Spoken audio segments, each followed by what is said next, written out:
Speaker sir, ये guaranteed authentic है। इसमें नारावाने जी ने कहा है कि उनका मेमोआर है, उसे सरकार पब्लिश नहीं होने दे रही है, इसमें सब लिखा है। और मैं सिर्फ इसमें से 5 लाइन पढ़ना चाहता हूं, जिसमें नारावाने जी ने राजनाथ सिंह के बारे में और मोदी जी के बारे में बोला है।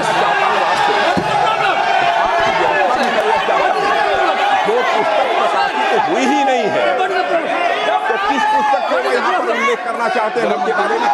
माननीय अध्यक्ष जी, विवाद लीडर ऑपोजिशन ने ही समाप्त कर दिया है। वो स्वयं कह रहे हैं कि पुस्तक प्रकाशित नहीं हुई। उन्हें स्वयं स्वीकार किया कि पुस्तक प्रकाशित नहीं हुई है। अब जो पुस्तक प्रकाशित नहीं हुई है, इसका जिक्र सदन में कैसे हो सकता है? और प्रकाशित हो तो भी नहीं कर सकते, मगर प्रकाशित ही नहीं हुई है। हाँ, ऐसे प्रकाशित कोई भी किताब प्रकाशित, कोई भी मेल पर, कोई भी चीज पर चर्चा कैसे हो सकती है यहाँ सदन में?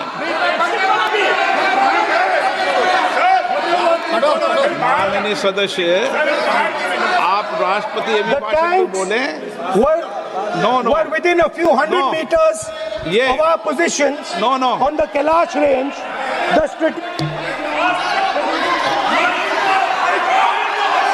माइक का कंट्रोल,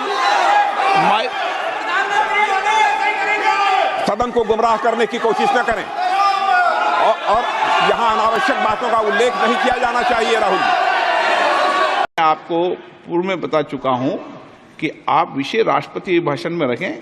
अभी आपका सर, कोई हम रिकॉर्ड में नहीं जाएगा, इसलिए मेरा आग्रह है। उनको हिंदुस्तान के जो स्टूडेंट्स हैं, उनको हम जॉइंट मैसेज देना चाहते थे। हाँ, दें आप। सुनिए, जॉइंट मैसेज देना चाहते थे ऑपोजिशन और सरकार के साइड से कि इस मुद्दे को हम जरूरी मानते हैं, और इसीलिए हमने सोचा था कि आज स्टूडेंट्स की रिस्पेक्ट करने के लिए हम नीट पर डिस्कशन करें। ठीक है, आप डेडिकेटेड डिस्कशन। अब बात यह है कि 2 फोर्सेस हैं, एक तरफ नहीं माने, ओके, सभा पटल पर रखे जाने वाले पत्र आइटम नंबर 3, श्री अर्जुन मेघवाल जी। धन्यवाद अध्यक्ष जी। मैं आपकी अनुमति से आज की संशोधित कार्यसूची के क्रम संख्या 3 पर अंकित दस्तावेज जो डॉक्टर जितेंद्र सिंह जी के नाम के आगे उल्लेखित है, आपकी अनुमति से सदन के पटल पर रखता हूं। माननीय सदस्यगण, आपको पर्याप्त समय, पर्याप्त अवसर, आप पूरा समय राष्ट्रपति अभिभाषण पर हर विषय में बोल सकते हैं। 2 मिनट नहीं, मैं आपको पूरा समय दूंगा।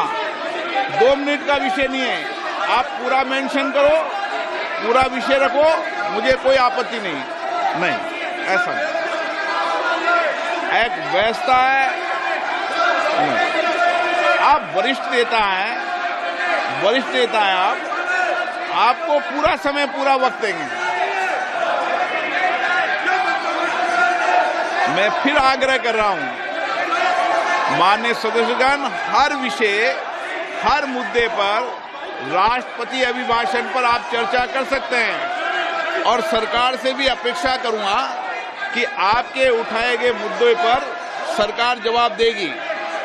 माननीय item number 4। Answer the question, okay? This is not me. This is the army chief. This is what the army chief has written in a book. The book is not being allowed to be published. It is languishing. And this is the army chief's perspective, his view. Why are they so scared of the army chief's perspective? Why are they so scared of what the army chief has to say? We learn something from it.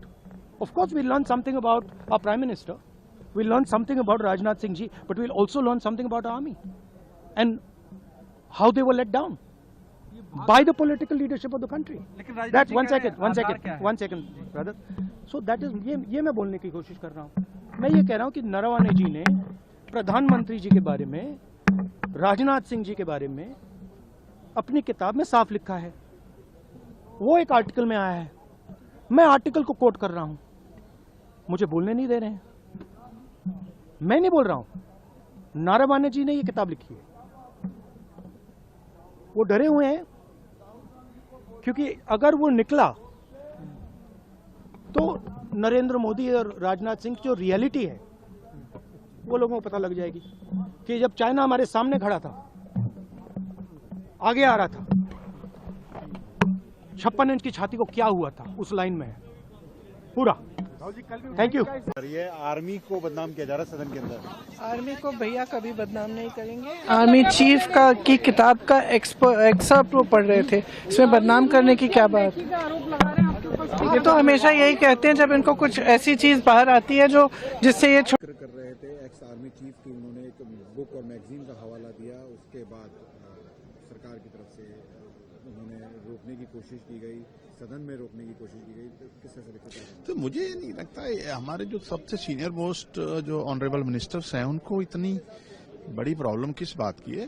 अगर कोई reference वो दे रहे हैं, leader of the opposition है, opposition की नुमाइंदगी वो करते हैं और सबसे बड़ी पार्टी के लीडर हैं, तो डेफिनेटली बात रखने का मौका देना चाहिए और बात सुननी चाहिए थी।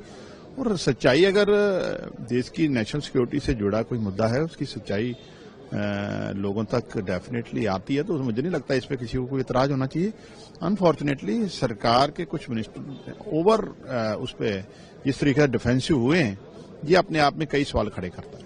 सत्ता पक्ष की तरफ से ये कहा गया कि आर्मी का निरादर किया जा रहा है, इस तरह की बातों को सदन में उठा के। नहीं, देखिए, जो लीडर ऑफ अपोजिशन ने बात कही है कि पूरी आर्मी के तमाम ऑफिसर साहबानों को पता है, और लीडर ऑफ अपोजिशन भी अपने आप में एक रिस्पॉन्सिबल चेयर है, तो उसका रिस्पेक्ट होना चाहिए। और उसकी बात जो है जो कह रहे हैं सबने देखा है, ऐसा तो कुछ नहीं जो नहीं देखा।